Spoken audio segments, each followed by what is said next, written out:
요즘 집집마다 반려동물을 키우는 집들이 많이 있죠. 주로 강아지나 고양이를 많이 키우실 겁니다. 그런데 이 강아지와 고양이는 서로 사이가 좋지 않잖아요. 그 반려동물을 키우는 스타일도 굉장히 다른 것 같아요. 고양이는요, 특징이 뭐 집집마다 조금 차이는 있겠지만 일반적으로 고양이는 주인이 불러도 잘 안 옵니다. 그냥 혼자 놀아요. 주인이 하루 종일 밖에서 일하다가 집에 들어와도 뭐 본체 본체 하고 그냥 쿨하게 자기 할 일을 합니다. 강아지는 어떻죠? 현관에서 문 여는 소리만 들려도 달려와서 문 앞에서 꼬리를 치면서 주인을 기다리고 있습니다. 주인이 집에 들어오면 어떻죠? 주인 뒤를 졸졸 따라다니면서 꼬리를 치면서 주인을 바라보고 있어요. 강아지와 고양이 이렇게 다르다 보니까 고양이만 키우던 친구가 강아지를 키우는 친구의 집에 가서 깜짝 놀란다 그래요. 주인을 졸졸 따라다니는 모습을 보면서 깜짝 놀라서 하는 말이, 야, 강아지는 자기 사생활이 없어? 라고 물어본대요.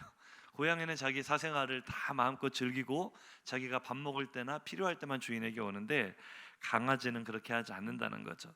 이렇게 주인만 따라다니고 주인만 바라보는 강아지를 뭐라고 부르는지 아십니까? 요즘 그런 강아지를 개바라기라고 부른다고 합니다. 해만 바라보는 해바라기처럼 주인만 바라보는 강아지, 개바라기입니다. 하루 종일 세상에서 사람에게 치이고 몸과 마음이 지쳐서 녹초가 된 몸으로 집에 들어왔는데, 이 개바라기, 강아지가 나를 졸졸 따라다니면서 나에게 꼬리를 치고 바라보는 모습을 보면은 그렇게 위로가 될 수가 없대요. 그래서 한 사람이 너무나 감동을 받아서 커뮤니티에 이런 글을 올렸다 그래요. 이 세상에서 나만 바라봐 주는 건 너밖에 없구나. 세상에서 내가 사람에게 지치고 마음이 참 외롭고 울적했는데 이렇게 못나고 못생긴 나를 한없이 바라봐줘서 너무나 고마워 강아지야 라고 글을 올렸더니 누가 거기 댓글을 올렸어요. 그거요, 강아지가 왜 그렇게 바라보냐면 너무 못생겨서 신기해서 바라보는 거예요. 바쁜 하루하루를 살아가다 보면 우리에게는 힘든 일, 지치는 일, 상처받은 일들이 많습니다. 파도처럼 고난들이 몰려올 때 우리가 사면초가 사방이 꽉 에워싸인 것 같은 그런 기분이 들 때가 있죠. 숨이 막히는 순간도 찾아오는 것 같아요. 2주 전에 제가 테스형 설교를 했더니 저희 청년들이 저한테, 목사님, 그 어른들이나 알지 요즘 젊은 친구들은 아무도 테스형 뭔지 몰라요. 목사님 요즘 감각이 많이 뒤처지셨어요 라고 저를 막 뭐라고 하더라고요. 그러더니 어제 우리 전도사님이 저에게 카톡 하나를 보내줬어요. 목사님이 옳았습니다. 테스형 아시는 분들이 참 많네요. 어제 SNS에 이런 글이 올라왔대요. 한번 보여주세요. 바울형, 세상이 왜 이래? 왜 이렇게 힘들어? 이제 테스형, 예수형, 다음에 바울형까지 나왔습니다. 사람들이 사면초가에 사로잡혀서 마음이 너무 곤고하고 힘들 때마다, 마음을 둘 데가 없을 때마다 테스형을 부르죠. 바울형을 불러요. 왜요? 내 마음이 위로를 얻고 격려를 얻기 위해서는, 새 힘을 얻기 위해서는 뭔가 바라볼 대상이 필요하다는 거예요. 그런데 꼭 기억하시기 바랍니다. 사방이 막혀 있어도, 한번 저를 따라 고백하실까요? 하늘은 열려 있잖아요. 옆에 계신 분에게 인사하시죠. 눈을 들어 하늘을 바라보세요. 하늘은 열려 있습니다.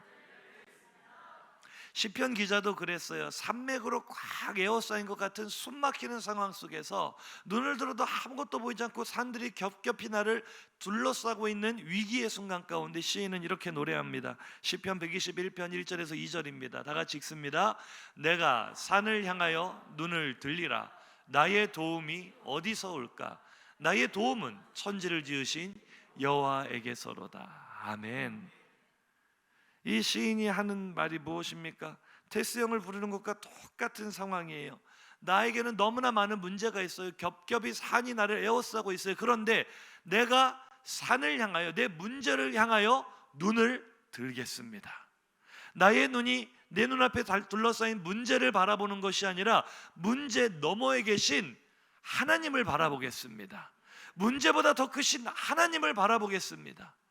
산처럼 나를 둘러싸인 문제를 보면 누가 나를 도와줄 수 있을까? 누가 나를 이 문제에서 건져줄 수 있을까? 걱정이 되지만 눈을 들어 하늘을 바라보고 하나님을 주목하여 보면 우리를 돕는 손길은 하늘로부터 하나님께로부터 우리에게 내려온다는 사실을 기억하시기 바랍니다. 한 번 더 인사하시죠. 눈을 들어 하늘을 바라보세요. 우리 하나님을 바라봅시다. 우리가 하나님을 주목하여 바라볼 때 하나님께로부터 반드시 위로와 평안과 도움이 내려올 줄로 믿으시면 아멘 하시기 바랍니다. 오늘 본문인 시편 25편은 다윗이 고난 가운데 지은 시입니다.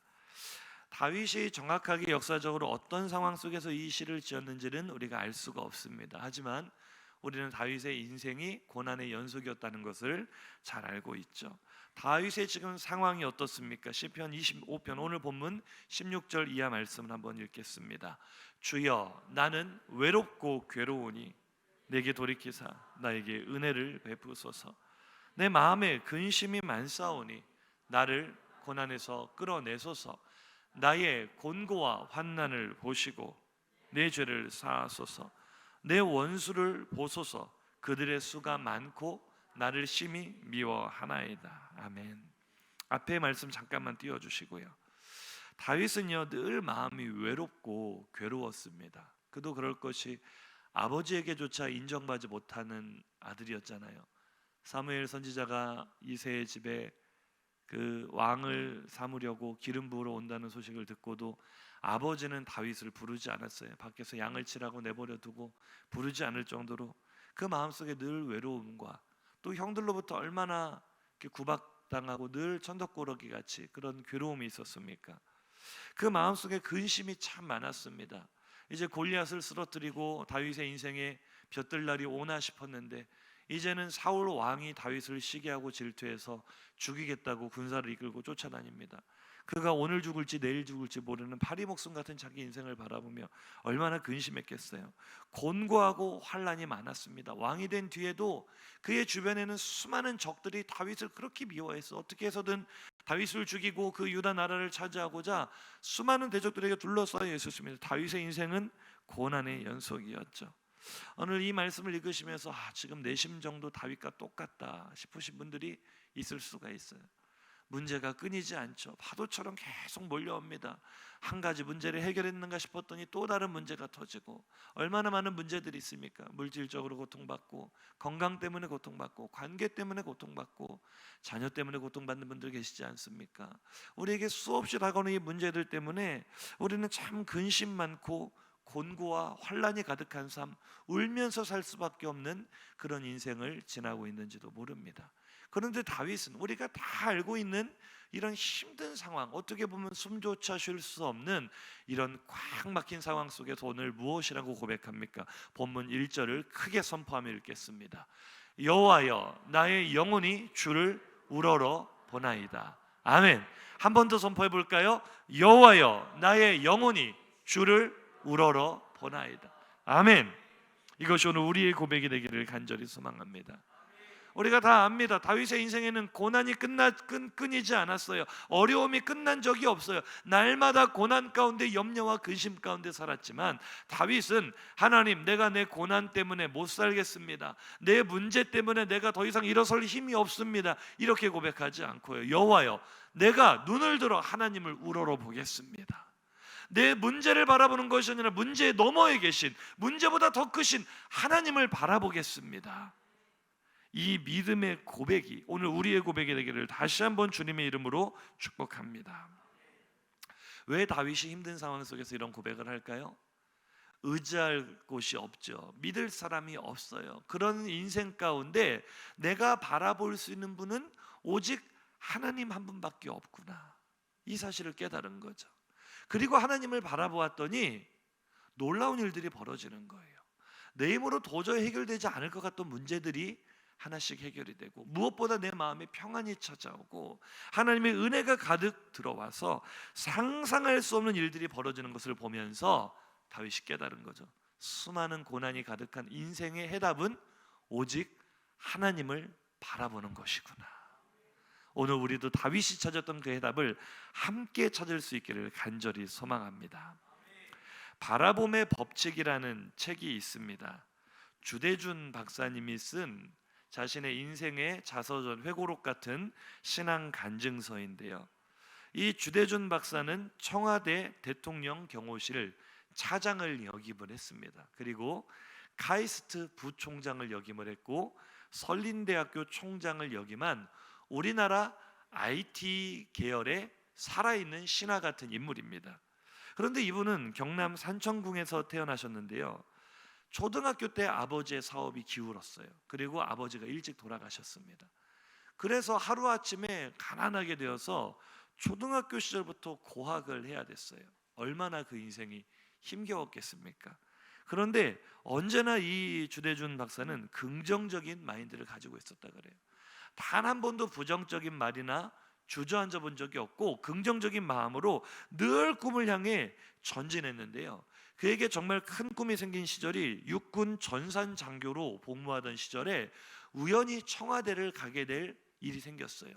그때 청와대를 보면서 이 주대준 박사가 나는 앞으로 청와대에서 일하고 싶다라는 꿈을 꾼 거예요. 그리고 정말 그 꿈대로 이루어져서 그가 청와대 경호실의 전산팀장으로 들어갑니다.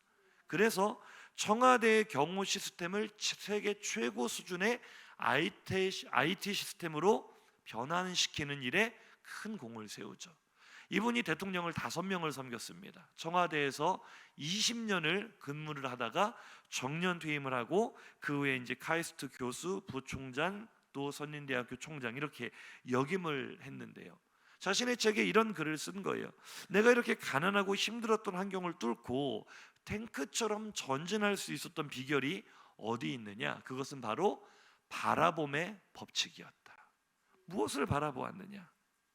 이 바라봄의 법칙이 생긴 것이 그가 난생 처음 교회에 가던 날부터 시작이 된 거라 그래요. 태어나서 처음 교회를 갔는데 그를 확 사로잡은 것이 있었어요. 그것은 예전 우리 교회도 들어오는 입구에 이렇게 성경 구절이 써 있었잖아요. 교회 입구에 들어오는데 현관문 위에 현판에 써 있는 성경 구절, 바로 이 구절입니다. 사도행전 16장 31절 함께 읽죠. 시작. 주 예수를 믿으라. 그리하면 너와 내 집이 구원을 받으리라. 아멘. 주대중 박사님이 난생 처음 교회에 들어와서 이 구절을 보는데 처음 교회에 왔는데 그렇게 마음이 따뜻해지고 그렇게 마음에 친근함이 들 수가 없더래요. 말씀 좀 잠깐 띄워놓고서 이 말씀 보면서 왜 그랬느냐라고 나중에 물어보니까 야, 이 말씀을 딱 보는 순간 예수님도 주시였구나, 나랑 같은 집안 사람이구나, 주 예수, 야, 이분 한번 내가 제대로 믿어봐야 되겠다. 그렇게 실제로 책에 써 있는 내용입니다. 그렇게 마음이 확 열려가지고 이제 나는 하나님을 바라봐야지. 은혜를 받은 거예요. 환경은 어렵고 상황은 너무나 좋지 않은데 하나님을 인격적으로 만난 뒤로부터 이 주대준 박사의 바라봄의 원칙은 하나님을 향한 바라봄이었습니다. 환경을 바라보는 것이 아니라, 문제를 바라보는 것이 아니라, 안 되는 것을 바라보는 것이 아니라 살아계신 하나님을 주목하여 바라보고 그 하나님께서 내게 주신 꿈을 바라보며 한 걸음 한 걸음 전진했더니 정말 놀라운 일들이 벌어지는데 상상할 수 없었던 하나님께서 자신에게 주셨던 선한 계획이 하나씩 하나씩 그대로 이루어지더라는 것이죠. 이 바라봄의 법칙 따라가 보고 싶은 생각 들지 않으십니까? 한번 인사하시죠. 하나님을 바라봅시다. 하나님을 바라봅시다. 주대중 박사에게만 임하시는 하나님이 아니고요, 다윗에게만 임하시는 하나님이 아니고요, 오늘 우리도, 오늘 나도 하나님을 바라볼 때 나를 역경에서 건져내시고 나를 통하여 선한 뜻을 이루시는 하나님의 역사가 지금도 일어날 줄로 믿으시기 바랍니다. 다윗이 왜 고난 중에 시를 쓰면서 첫 구절부터 내 영혼이 주를 우러러봅니다 라고 선포했을까요? 다윗이 깨달은 거예요. 이 주대준 박사가 똑같이 하나님을 바라볼 때 문제는 해결되는구나, 하나님을 바라볼 때 문제는 더 이상 문제가 아닌 것이 되는구나, 하나님을 바라볼 때 놀라운 일이 생기는구나, 그 사실을 선포하며 우리들에게 그 비결을 가르쳐 주기를 원하는 거죠. 특별히 오늘 본문인 시편 25편을 문학적으로 형식적으로 바라보면 히브리어 알파벳 순서대로 맞추어서 쓰여진 아크로스틱 형태의 시입니다. 아크로스틱이 뭐냐면 우리가 영어 알파벳을 보면 A, B, C, D 이렇게 순서대로 가잖아요. 1절은 A로 시작해서 1절을 쓰고 2절은 B로 시작해서 2절을 쓰고 3절은 C로 시작해서 3절을 쓰고 이런 식으로 히브리어 알파벳 순서대로 쭉 맞춰서 쓴 우리나라의 꼭 삼행시처럼요. 알파벳 순서에 맞춰서 조목조목 구체적으로 쓴 물론 이제 히브리어 알파벳이 22개고 오늘 22절이지만 두 절은 좀 다릅니다. 순서에서 어긋난 게 빠져있는 게 두 절이 있기는 하지만 대부분 모든 구절이 이 히브리어 알파벳 순서대로 쭉 맞춰서 짜임새 있는 하나의 건축물처럼 그런 구조 양식을 가지고 쓰여진 이 시입니다. 왜 다윗은 이 순서대로 구체적으로 이런 시들을 지었을까요? 진짜 말하고자 하는 것이 무엇일까요? 우리의 삶에 고난과 어려움이 많지만 그때마다 하나님을 바라보면 하나님께서 놀라운 일들을 행하시고 상상할 수 없는 은혜를 베푸신다는 사실을 확실히 증명해 주기 위해서 반복적으로 우리에게 강조하기 위해서 이 시를 쓴 줄로 믿으시기 바랍니다. 오늘 다윗의 이 시를 바라보면 우리가 묵상해 보면 우리가 하나님을 바라볼 때 우리에게 어떤 일들이 일어나게 되는가, 하나님께서 우리에게 어떤 은혜를 베푸시는가가 조목조목 일목요연하게 기록이 되어 있는 거죠. 우리 오늘 이 본문을 통하여서 우리가 하나님을 바라볼 때 우리에게 주시는 하나님의 은혜, 바라봄의 은혜를 살펴보기를 간절히 소망합니다. 첫 번째 바라봄의 은혜입니다. 첫 번째 은혜 무엇이죠? 함께 읽습니다. 높여주심. 다시 한 번 더 크게요. 시작. 높여주심. 오늘 본문 2절 3절입니다. 시작. 나의 하나님이여 의지하여 싸우니 나를 부끄럽지 않게 하시고 나의 원수들이 나를 이겨 개가를 부르지 못하게 하소서. 주를 바라는 자들은 수치를 당하지 아니하려니와 까닭 없이 속이는 자들은 수치를 당하리이다. 아멘. 하나님을 바라볼 때 하나님은 우리에게 수치를 당하지 않게 하시고 우리를 높여주시는 줄로 믿습니다. 정말로 그 사실 믿으시면 아멘 한번 해보세요. 우리는요 세상을 살아가면서 다른 사람들의 시선을 많이 의식합니다. 다른 사람들이 나를 어떻게 볼까? 혹시 내 모습이 우스워 보이지는 않을까? 초라해 보이지는 않을까? 우리가 옷차림에 신경을 쓰고 말투에도 교양 있게 신경을 쓰는 이유는 우리가 다른 사람들 앞에서 수치를 당하고 싶지 않기 때문에, 우리가 우스워 보이고 싶지 않기 때문에 사실은 이것이 인생의 큰 스트레스가 될 때가 많죠. 그런데요 하나님께서 우리를 높여주시면 누구도 우리를 무시하지 않고 우리를 우러러 볼 수 있는 높은 자리를 하나님께서 올려주심을 믿으시기 바랍니다. 어디서나 당당한 하나님의 자녀로 살아가게 되는 은혜가 하나님을 바라볼 때 우리에게 주시는 첫 번째 은혜인 줄로 믿습니다. 제가 지난주에 논문 협의할 내용이 있어서 학교를 좀 다녀왔어요. 교수님은 용인 양지 캠퍼스에 계시고 또 서류는 서울 사당동 종신대학교로 제출을 해야 되고 참 복잡한 일정이라 하루 날을 잡고 새벽 예배 마치자마자 일찍 출발해서 먼저 제가 신대원 공부를 했었던 양지 캠퍼스를 갔습니다. 학교를 가면서 저는 이제 청바지를 입고 가려고 그랬어요. 좀 편안한 복장으로 했던 아내한테 혼났습니다. 담임 목사님 채통을 지키소서 해서 교수님 만나러 갔는데 청바지가 웬 말이냐 하면서 저를 깔끔하게 입혀서 가는데 이제 교수님을 오랜만에 만나 뵙고 한 1시간 정도 이야기를 나누는데 참 제가 참 감사하고 은혜가 되고 도전받는 시간이었습니다. 그런데 공교롭게도 교수님 지금 계시는 연구실이 예전 생각이 새록새록 나는 거예요. 제가 신대원 처음 입학할 때 이 1차 시험 합격을 하고 이제 2차 심화 면접, 토론 면접이 있었는데 그 2차 심화 면접을 하기 위해 복도에 쭉 대기하고 있었어요. 이 신학생들이 이제 들어가려고 하는 이 후보생들이죠. 얼마나 조마조마한 마음으로 그 복도에서 기다리면서 이제 교수님 연구실이 쭉 있는데 그 방마다 이렇게 들어가는 거예요. 그때 그 조마조마했던 그 마음들이 딱 떠오르면서 또 제가 다녔던 그 캠퍼스 또 공부했던 강의동 여러 가지가 이렇게 생각이 나는 거예요. 그러다 문득 그런 생각이 들었어요. 제가 그 목회학을 2번 들었습니다. 한 번은 필수 과목이어서 듣고 한 번은 제가 선택 과목으로 이렇게 신청을 했는데 공교롭게도 두 번 다 대전 새로남교회 오정호 목사님이 제 교수님이셨어요. 그래서 이제 목회학을 가르치는데 오정호 목사님 참 재밌으신 면이 있으세요. 이 항상 그 3년 동안 제 별명은 문 맡은 관원이었습니다. 술 맡은 관원이 아니고 문 맡은 관원. 왜냐면은 저는 신대원 3년 동안에 한 번도 두각을 드러내지 않고 정말 조용히, 안 믿으시는 눈치로 저를 바라보시는데 정말 조용히 학교만 다녔기 때문에 늘 제 자리는 저 뒤쪽 문 바로 옆이었어요. 그래서 오정호 목사님 항상 들어오실 때 거기 뒤에 문 맡은 관원 문 좀 닫아주세요. 항상 이렇게 인사를 하셔서 저는 이제 별명이 문 맡은 관원이 됐습니다.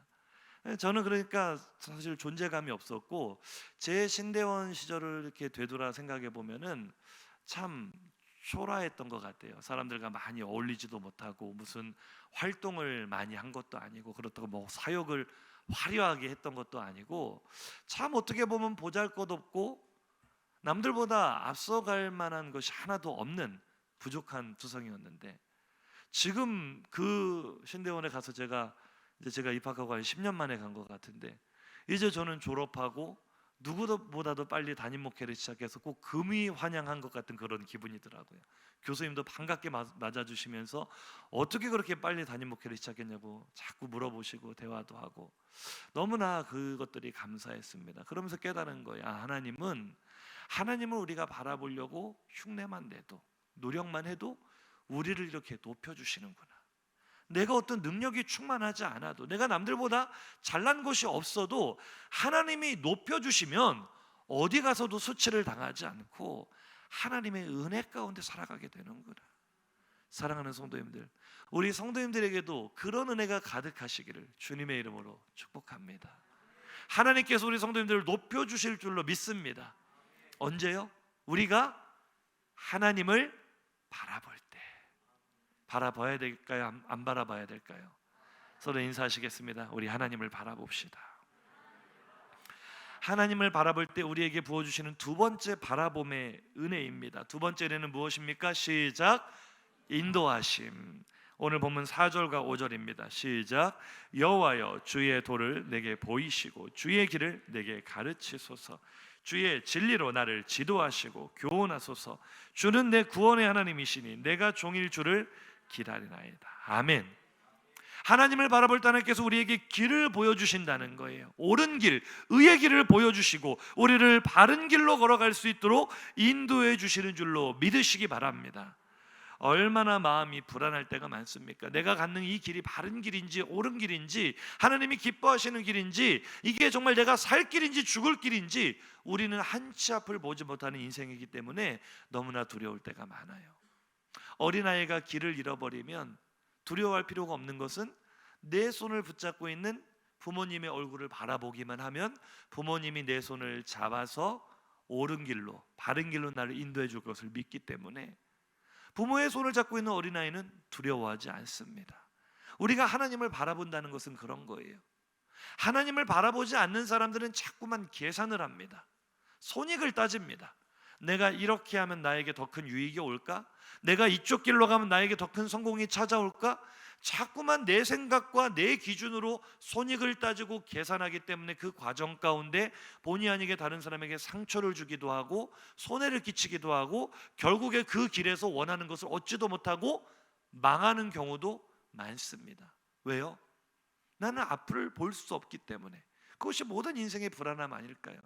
근데 다윗은 깨달은 거예요. 내가 하늘을 우러러 주를 바라봅니다라고 고백할 때 내가 주를 바라보면 주님은 어린아이의 자녀의 손을 잡아주시는 부모님처럼 나를 옳은 길로 인도해 주실 것이기 때문에 하나님을 바라볼 때 하나님께서 인도하시는 길은 비록 과정 중에는 잘못돼 보이는 것 같고 실패한 것 같고 망할 것 같은 두려움이 찾아올지라도 하나님이 인도해 주시는 그 길은 반드시 옳은 길이라는 사실을 믿으시기 바랍니다.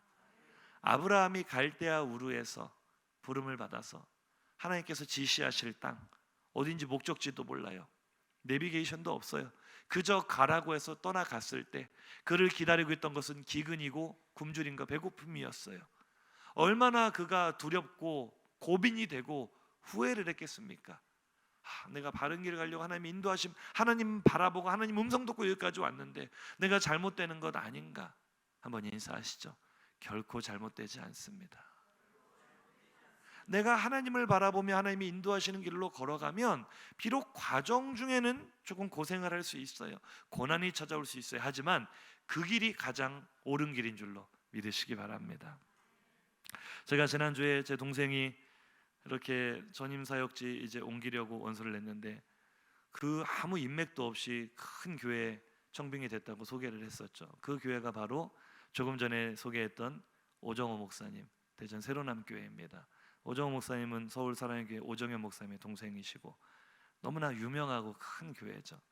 그 청빙됐다는 소식을 들었을 때 제가 그런 얘기를 했어요. 그 교회 가면 고생 많이 할 거다. 각오하고 가야 된다.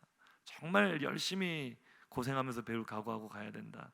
근데 처음에는 좀 고민하는 것 같더라고요. 왜냐하면은 그 새로남교회도 굉장히 큰 교회지만 그보다 훨씬 더 큰 교회에서도 지금 면접을 보자고 연락이 왔거든요. 그런데 지난주 중에 다시 연락이 왔어요. 형, 나 그 교회 면접 안 보기로 했어.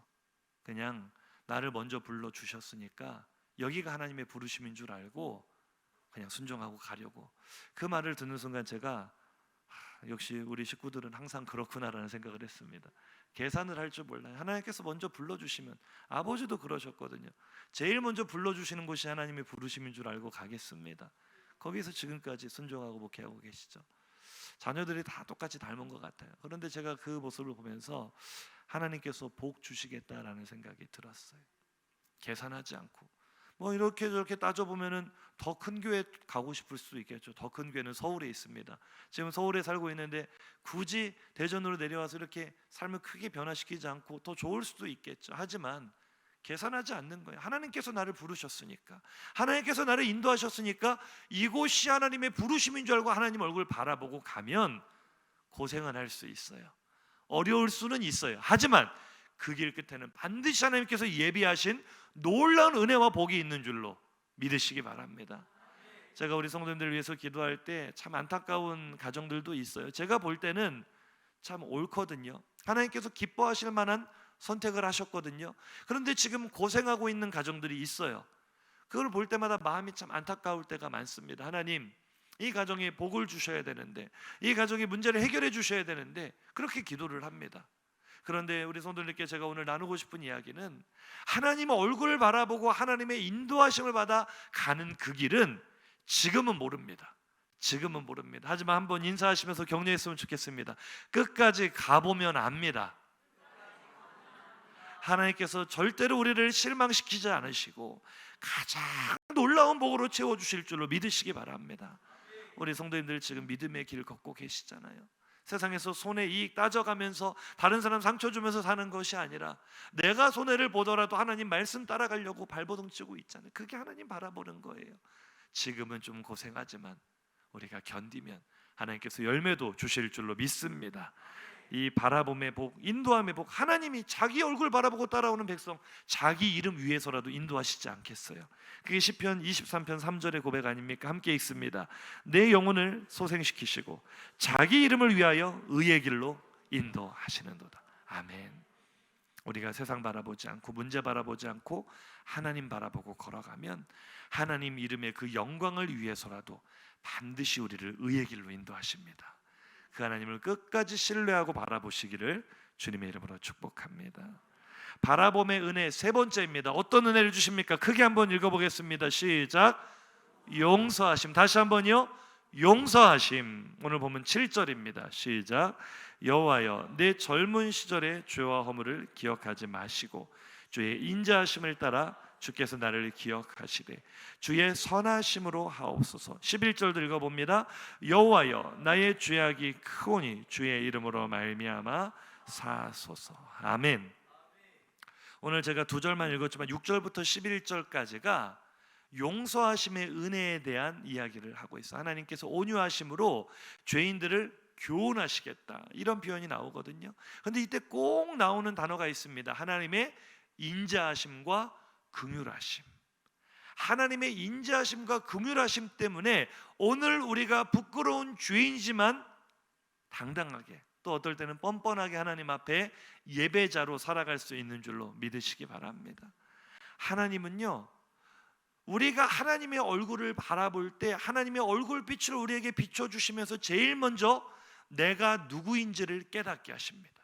내가 어떠한 사람인지를 깨닫게 하시고 내 안에 숨겨져 있는 죄와 허물을 발견하게 하십니다. 그것은요, 나를 부끄럽게 하시려는 것이 아니라 나를 온전하게, 나를 깨끗하게 씻어 주셔서 나와 더 가까이 함께 하시기 위해서, 나에게 죄로부터의 완전한 자유와 기쁨을 주시기 위하여 우리에게 회개의 심령을 주시는 줄로 믿으시기 바랍니다. 누가 용서를 받습니까? 하나님의 얼굴을 바라보는 사람이 용서를 받는 거예요. 죄가 있으면 하나님의 얼굴을 바라보지 못합니다.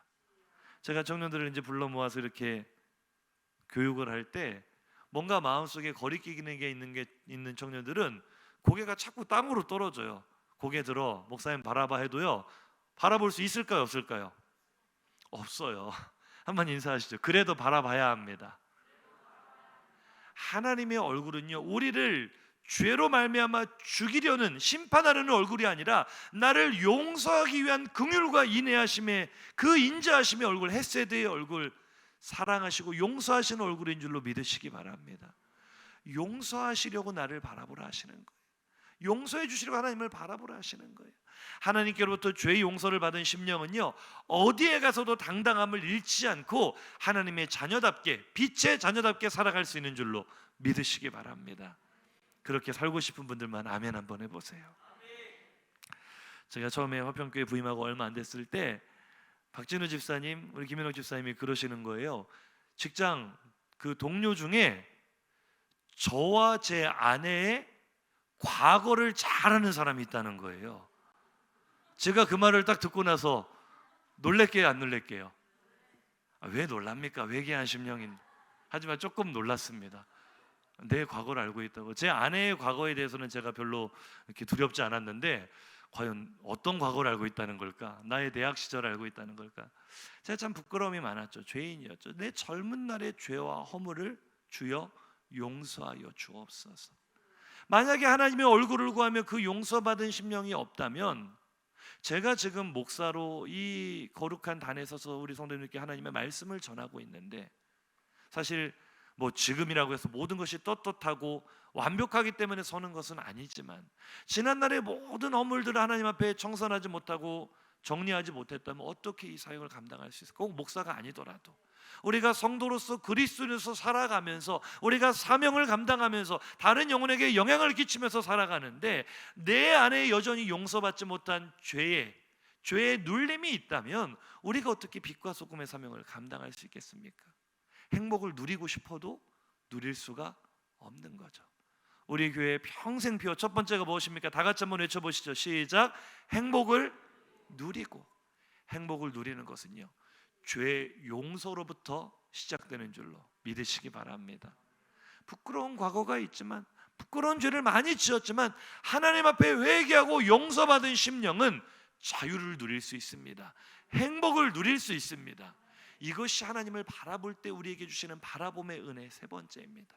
오늘 하나님이 용서하신 은혜가 우리 성도님들의 심령 가운데 차고 넘쳐나시기를 주님의 이름으로 축복합니다. 바라봄의 은혜 네 번째는 무엇입니까? 다 같이 외쳐보겠습니다. 시작. 친밀하심. 한 번 더요. 친밀하심. 저는 이 말씀이 너무 은혜가 되는데요, 12절로 14절 한번 읽어보겠습니다. 시작. 여호와를 경외하는 자 누구냐? 그가 택할 길을 그에게 가르치시리로다. 그의 영혼은 평안히 살고 그의 자손은 땅을 상속하리로다. 여호와의 친밀하심이 그를 경외하는 자에게 있으며 그의 언약을 그들에게 보이시리로다. 아멘. 할렐루야. 하나님을 경외하는 것, 죄에서 떠나고 하나님의 얼굴을 구하는 것은 그리스도인이 당연히 행해야 될 본분인 줄로 믿습니다. 그런데 하나님은 우리가 당연히 행해야 될 본분인 하나님 경외를 맞이 않을 때, 우리가 하나님 경외를 열심히 하나님을 경외할 때 하나님은 우리를 친밀하심으로 채워주시겠다 약속하십니다. 할렐루야. 한번 인사하시죠. 하나님을 바라보는 사람에게 하나님의 친밀하심이 임할 것입니다. 할렐루야. 무슨 말입니까? 에녹이 하나님과 얼마나 가까웠어요. 아브라함이 하나님과 얼마나 가까웠어요. 모세가, 사무엘이, 다윗이 하나님과 친구처럼 교제하며 하나님의 그 친밀하심 가운데 평안을 누리면서 살았어요. 그들의 삶의 모습이 어떠하든지 상관없이 그들의 마음에는 하나님의 나라가 있었는데 그것은 하나님과의 관계가 그만큼 가까웠기 때문입니다. 그런데 하나님은 오늘 나에게 나는 너와 친하게 지내기를 원한다, 그렇게 말씀하시는 거예요. 누구에게요? 하나님을 바라보는 자에게.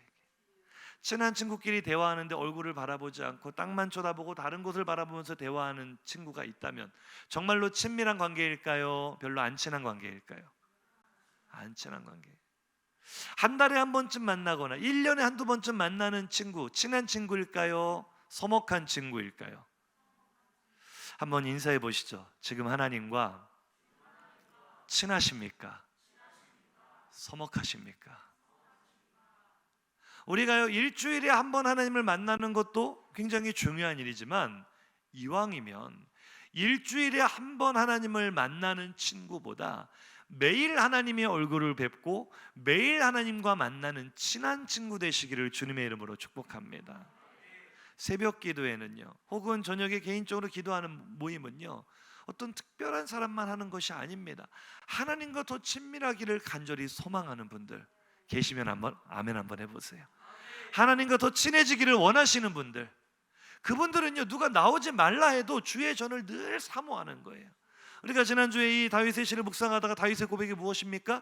내 평생에 한 가지 간절히 원하는 소원이 있는데 그것은 내가 주의 전에 거하며 주의 성전에 머물며 하나님의 아름다우심을 날마다 바라보며 찬양하는 것입니다. 그는요, 성전의 문지기로 있는 것이 궁전에 있는 것보다 더 기쁘다고 고백하잖아요. 사랑하는 성도님들, 하나님을 사모하십니까? 하나님을 간절히 원하십니까? 주의 전을 가까이 하시기 바랍니다. 예배의 자리를 가까이 하시기 바랍니다. 코로나에 더 이상 물러서지 않으시기를 주님의 이름으로 축복합니다. 괜찮습니다. 한번 격려하시죠. 괜찮습니다. 아무 일도 없을 겁니다. 우리가 더 이상 위축돼서는 안 돼. 하나님과 친밀한 자리로, 더 얼굴을 바라보는 자리로 매일매일 나오시기를 주님의 이름으로 축복합니다. 기도라는 것은요, 어떤 특별한 미사 요구를 통해서 이렇게 제의적으로 올려드리는 그런 행위가 아니고요. 한번 인사하시죠. 기도는 나의 일상을 하나님과 함께 나누는 것입니다. 오늘 나에게 이러한 일이 있었습니다. 하나님, 어떻게 생각하세요? 하나님과 대화하는 거예요. 그 가운데 하나님께서 내 안에 감동을 주실 거예요. 그것이 하나님의 음성입니다. 그렇게 하나님과 교제하는 시간, 드라마 보는 것보다 더 즐겁습니다. 아멘을 3분밖에 안 하셨어요. 영화 보는 것보다 더 재밌습니다. 우리 청년들 유튜브 보는 것보다 더 행복합니다. 누가 내 마음을 유래해 주겠어요? 왜 우리가 요즘 무엇인가에 다 빠져 살잖아. 유튜브에 빠져 살거나 웹툰에, 드라마에 왜 빠져 삽니까? 위로받고 싶어서 그래. 위로받고 싶어서. 세상살이가 너무 힘드니까 테스 형이 아니라 다른 무엇이라도 내 마음을 쏟아놓고 내 얼굴을 바라볼 대상을 찾고 있는 건데, 하나님 오늘 우리에게 말씀을 통해 말씀하시죠. 하나님을 바라봐라. 하나님으로부터 친밀한 교제가 우리에게 임하게 될 줄로 믿습니다. 마지막 바라봄의 은혜 5번째는 무엇입니까? 크게 외쳐보겠습니다. 시작. 보호하심. 다시 한번요. 보호하심. 오늘 본문 15절과 21절입니다. 시작. 내 눈이 항상 여호와를 바라보면 내 발을 그물에서 벗어나게 하실 것이미로다. 내가 주를 바라오니 성실과 정직으로 나를 보호하소서. 아멘.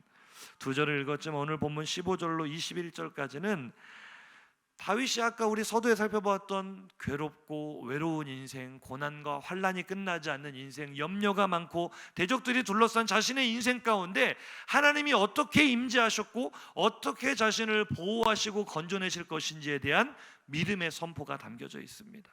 하나님은 자기를 바라보는 사람을 어떠한 위기에서도, 어떠한 고난에서도 건져주시고 안전하게 지켜주시고 보호하시는 분인 줄로 믿으시기 바랍니다. 머리카락 하나도 상하지 않도록 완벽하게 보호해 주시는 줄로 믿습니다. 이사야 43장 2절입니다. 시작. 네가 불 가운데로 지날 때 내가 너와 함께 할 것이라. 강을 건널 때 물이 너를 침몰하지 못할 것이며 네가 불 가운데로 지날 때 타지도 아니할 것이요 불꽃이 너를 사르지도 않을 것이. 아멘. 제가 새로 기타를 사고요, 중고 기타인데도 그거를 아끼려고 온갖 보호 장치를 다 달아놨습니다. 긁히는 게 싫어서. 하나님은 우리를 어떻게 보호하실까요? 우리 한 사람이 자기 소중한 물건도 아낀다면, 자기의 소중한 것도 지키기 위해 여러 보호 장치를 놓는다면, 하나님이 눈동자보다 더 살피시는 우리 한 사람 한 사람을 어떻게 지키실까요? 우리 인생이 비록 물 한가운데를 지나가는 것 같고 불길 한가운데를 지나가는 것 같을지라도 하나님 우리를 머리카락 하나도 타지 않도록 우리 함께 하시며 지키신다는 사실을 믿으시기 바랍니다. 할렐루야. 하나님의 그 보호하심. 저는 이번 태풍을 맞으면서 우리 교회가 큰 피해를 입었지만 바꿔 생각해 보면 하나님께서 보호하신 거예요. 십자가가 무너져서 처음에 마음이 많이 상했지만 생각해 보면 어마어마한 피해가 날 수도 있는 상황이었는데 정말 사뿐히 내려놓듯이 다 그것만 옆에 내려놓은 그 보호하심의 은혜. 우리 인생에는 피치 못할 위기가 찾아올 수 있습니다. 죄악된 세상을 살아가다 보면 어떻게 하나님이 살아계신데 이런 일이 벌어질 수 있느냐가 아니에요. 한번 인사하시죠. 죄악된 세상에서는 무슨 일이든 일어날 수 있습니다. 우리는 그것을 인정해야 돼요. 하나님께서 다스리시지만 지금은 잠시 동안 세상을 그대로 놓아두셨기 때문에 하나님의 통치가 완벽하게 이루어질, 새하늘과 새 땅이 이루어질 때까지는 이 세상 가운데 사건과 사고와 비극적인 일들은 끊이지 않을 것입니다. 물 가운데로 지나가고 불 가운데로 지나가야 될 위기의 순간은 언제든 찾아올 것입니다. 하지만 하나님을 바라보는 사람, 하나님께서 지켜주신다는 거예요. 날개로 품어주신다는 거예요. 안전하게 보호해 주신다는 거예요. 이 은혜가 우리 성도님들에게 충만하시기를 주님의 이름으로 축복합니다. 아멘. 이렇게 설교를 마치면 참 좋겠는데요, 저는 설교를 할 때 늘 저 자신에게 질문합니다. 어떤 질문을 했을까요? 그래서 어떻게 하는 게 하나님을 바라보는 건데? 궁금하지 않으세요? 하나님을 바라보면 이런 은혜를 받는다고 우리가 5가지 바라봄의 은혜를 살펴보았는데 이 은혜 받고 싶으신 분들 아멘 하시기 바랍니다. 그럼 한번 질문해 보시죠. 서로 바라보시면서 질문하겠습니다. 어떻게 해야 하나님을 바라보는 것일까요? 하나님은 눈에 보이는 분이 아니잖아요. 사람 같으면 얼굴을 이렇게 바라보면 되겠는데 눈에 보이지도 않는 하나님을 바라본다는 말이 너무나 추상적으로 들리는 거예요. 그냥 종교적인 언어로 들리는 거예요. 그래 바라보겠습니다라고 말은 하지만 실제로는 뭐가 바라보는 건지도 모르겠고 어떻게 할 줄도 모르는 거예요. 그래서 오늘 가르쳐 드리려고 합니다. 본문을 통해 함께 나누려고 합니다. 한번 따라 하시죠. 하나님을 바라보는 것은 추상적인 언어가 아니라 실제적인 액션입니다. 4절 5절 다시 한번 읽습니다. 시작. 여호와여 주의 도를 내게 보이시고 주의 길을 내게 가르치소서. 주의 진리로 나를 지도하시고 교훈하소서. 주는 내 구원의 하나님이시니 내가 종일 주를 기다리나이다. 아멘. 말씀 잠깐 놓으시고요. 주의 도, 주의 길, 주의 진리, 이 모든 표현은 성경에서 하나님의 말씀을 뜻하는 표현입니다. 아멘이십니까? 그러니 우리가 하나님을 바라본다는 가장 실제적인 액션을 딱 한 가지만 살필 거예요. 한번 인사하실까요? 하나님의 말씀을 펴고 바라보십시오. 그것이 하나님을 바라보는 실제적인 액션인 줄로 믿으시기 바랍니다. 하나님은 말씀으로 우리에게 오셨습니다. 우리가 말씀을 펴고 말씀을 읽을 때 성령께서 우리의 마음을 뜨겁게 감동하십니다. 하나님은 지금 이 시간에도 말씀의 지성소에서 나에게 은혜 주시려고 기다리고 계신 줄로 믿으시기 바랍니다. 아멘이십니까? 하루 종일, 방금 말씀에서 내가 종일 주를 기다리나이다. 어디서 주님을 기다리시겠어요? 할 수만 있으면 하루 종일이라도 하나님의 말씀을 펴놓고 이 말씀의 지성소에서 내게 말씀하실 하나님의 음성을 기다리는 거예요. 아멘이십니까? 우리가 예수를 믿는다고 하면서 신앙인이라고 하면서 말씀을 읽지 않아요. 심한 분들은 일주일에 한 번 예배 시간에만 말씀을 펴는 분들이 계세요. 인사하실까요? 위험합니다. 아주 위험합니다. 우리가 하나님을 바라보는 것은 어렵지 않습니다. 말씀을 펴고 말씀을 바라보는 것이 하나님의 얼굴을 바라보는 것인 줄로 믿습니다. 시편 1편 1절 2절입니다. 시작. 복 있는 사람은 악인들의 꾀를 따르지 아니하며 죄인들의 길에 서지 아니하며 오만한 자들의 자리에 앉지 아니하고 오직 여호와의 율법을 즐거워하며 그의 율법을 주야로 묵상하는도다. 아멘. 똑같은 이야기를 하고 있죠. 내가 종일 주님을 기다립니다. 주님의 말씀을 가슴에 품고 주의 율법을, 하나님의 말씀을 즐거워하며 내가 주야로 밤낮 없이 하나님의 말씀을 읽고 또 읽고, 따라하시죠. 읽고 또 읽고, 더 크게요. 읽고 또 읽고 또 읽겠습니다. 그렇게 고백하시기를 주님의 이름으로 축복합니다. 하나님을 바라보는 방법 깨달으신 분들만 아멘 하실까요? 바라보실 분들 아멘 하실까요? 개도 그 주인을 알아본답니다. 얼마나 졸졸 따라다니며 주인만 바라보면, 도입은 제가 우스갯소리로 시작했지만 주인이 못생겨서 쳐다보겠어요? 주인을 사랑하고 사모하니까 쳐다보는 거 아니겠어요? 사람들이 개바라기, 해바라기가 아니라 개바라기라고 별명을 붙여줄 정도로 주인만 바라보는 강아지처럼. 해바라기의 꽃말을 아십니까? 해바라기라는 꽃이 가지고 있는 그 의미는 당신을 숭배합니다, 당신을 사랑합니다 라는 뜻이래요. 해바라기는 해를 향하여 얼굴을 듭니다. 해만 바라보죠. 우리가 하나님을 향하여 그렇게 되기를 간절히 소망합니다. 제임스 카메론 감독, 우리 최 목사님께서 수요 예배 때 한번 이렇게 설교하실 때 소개한 적이 있는데요. 이 타이타닉, 그 큰 유명한 그 작품을 만든 감독이죠. 이 제임스 카메론의 마지막 최근 작품이 아바타잖아요. 아바타. 아바타의 유명한 대사가 있습니다. 그들이 만나서 인사할 때마다 뭐라고 하죠? I see you. 나는 당신을 봅니다. 그런데 이 인사가 결정적인 순간에 내가 당신을 신뢰합니다, 내가 당신을 사랑합니다 라고 표현할 때도 그들은 똑같이 이렇게 말합니다. I see you. 나는 당신을 봅니다.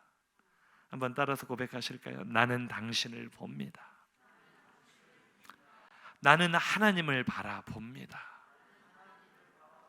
말씀의 지성소에서 나를 기다리신 하나님, 말씀을 펴고 하나님의 사랑을 사모하고 갈망하며 하나님을 찬양하고 경배하며 하나님의 얼굴 바라보시기를 주님의 이름으로 축복합니다. 하나님의 얼굴은 언제나 나를 향하고 계십니다. 나만 고개를 들어 하나님을 바라보면 시선이 만날 것입니다. 그리고 놀라운 오늘 우리가 살펴봤던 바라봄의 은혜가 우리에게 임할 줄로 믿습니다. 하나님은 나의 작은 신음 하나까지도 들으시려고 귀를 기울이고 계시고 응답하시려고 나를 바라보고 계시는데 내가 바라보지 않고 있음이 문제가 되는 거예요. 하나님 나에게 이렇게 말씀하실 거예요. 나는 언제나 너를 바라보고 있는데 너는 항상 다른 곳만 보고 있구나. 노래 가사 같은데요. 하나님 언제까지 짝사랑하는 분으로 만들어야 되겠어요? 하나님께서 우리에게 오늘 요청하십니다. 이제 그만 나를 바라보지 않겠니? 세상을 향했던 우리의 시선을, 세상의 성공을 향했던, 나의 욕망을 향했던, 염려와 두려움과 문제를 바라보았던 우리의 시선을 하늘로 옮겨서 하나님의 말씀으로 옮겨서 하나님의 얼굴을 바라보시기를, 하나님의 그 사랑과 은혜를 사모하며 나아가시기를, 그래서 바라봄의 은혜를 누리시기를 주님의 이름으로 축복합니다. 들은 말씀 생각하시며 우리 함께 결단의 찬양으로 나아가겠습니다. 우리의 찬양 한 구절 한 구절이 우리의 고백이 되기를 원합니다. 하나님, 내가 하나님을 바라봅니다. 이 고백은요, 하나님을 사랑합니다라는 고백이라 그랬어요. 하나님을 신뢰합니다라는 고백이라 그랬어요. 하나님, 내가 지금 주변의 환경이 너무나 어렵지만, 너무나 많은 문제가 있지만, 너무나 많은 고통이 있지만 나는 하나님을 바라봅니다. 하나님의 사랑을 사모하며 나아갑니다. 그렇게 믿음으로 고백하시기를 주님의 이름으로 축복합니다. 함께 고백합니다. 하나님의 사랑을 사모하는 자, 하나님의 평안을 바라보는 자, 너의 모든 것 창조하신 우리 주님이 너를 얼마나 사랑하시는지. 하나님께 찬양과 경배하는 자, 하나님의 선하심을 다, 이것이 하나님을 바라보는 것입니다. 너의 모든 것 창조하신 우리 주님이 너를 자녀 삼으셔. 우리 고백합니다. 하나님 사랑의 눈으로 너를 어느 때나 바라보시고, 우리도 하나님 바라봅시다. 하나님 인자한 귀로서 언제나 너에게 기울이시니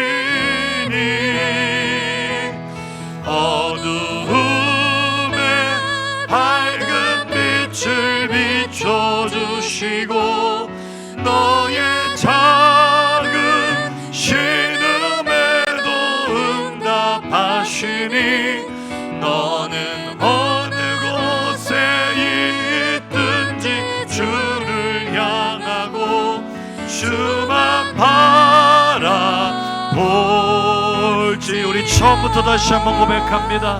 온 마음을 다하여서 내가 하나님을 바라보겠습니다. 내가 하나님을 바라봅니다. 하나님의 평안을 바라보는 자, 너의 모든 것 창조하신 우리 주님이 너를 얼마나 하나님께서 우리 성도님을 얼마나 사랑하는지 아십니까? 하나님 바라봅시다. 찬양과 경배하는 것, 하나님을 바라보는 것입니다. 하나님의 선하심을 닮아가는 것, 하나님을 바라보는 것입니다. 너의 모든 것 창조하신 우리 주님이 너를 자녀 삼으. 하나님을 바라보는 자에게 어떤 은혜를 주십니까? 하나님 사랑의 눈으로 너를 어느 때나 바라보신. 아멘 아멘. 하나님 인자한 귀로서 언제나 너에게 기울이신 어두움에 밝은 빛을 비춰주시고 너의 작은 신음에도 응답하시니 너는 어느 곳에 있든지 주를 향하고 주만 바라봅시다. 주만 바라봅시다. 어두움의 밝은 빛을, 어두움의 밝은 빛을 비춰주시고 너의 작은 신음에도 응답하시니 너는 어느 곳에 있든지 주를 향하고 주만 바라볼지. 주만 바라볼지라. 주만 바라볼지라.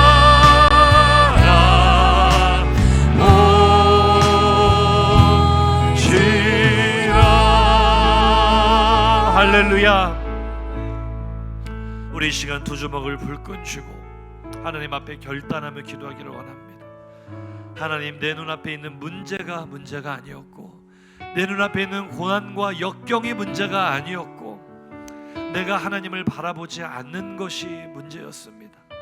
하나님은 지금도 사랑의 눈으로 나를 바라보시고 나의 작은 신음에도 귀를 기울이시며 나를 돕기를 원하시는데, 내게 은혜 베푸시기를 원하시는데, 나의 눈은 하나님을 바라보는 것이 아니라 늘 세상을 바라보고 사람을 바라보고 물질을 바라보고 성공을 바라보고 문제를 바라보았기 때문에 내가 여전히 고난에 짓눌려 살아왔음을 고백합니다.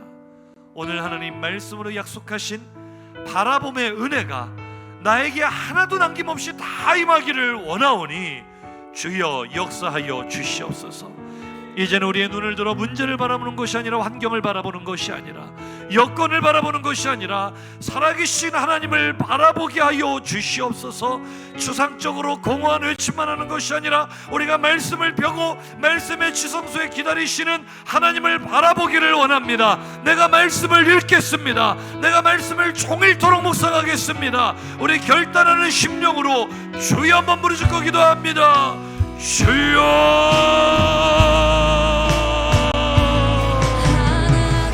아버지 하나님, 하나님을 바라봅니다. 내가 하나님을 바라봅니다. 내가 하나님을 믿는다 하면서도 하나님을 보지 않고 살았습니다. 하나님을 외면하고 살았습니다.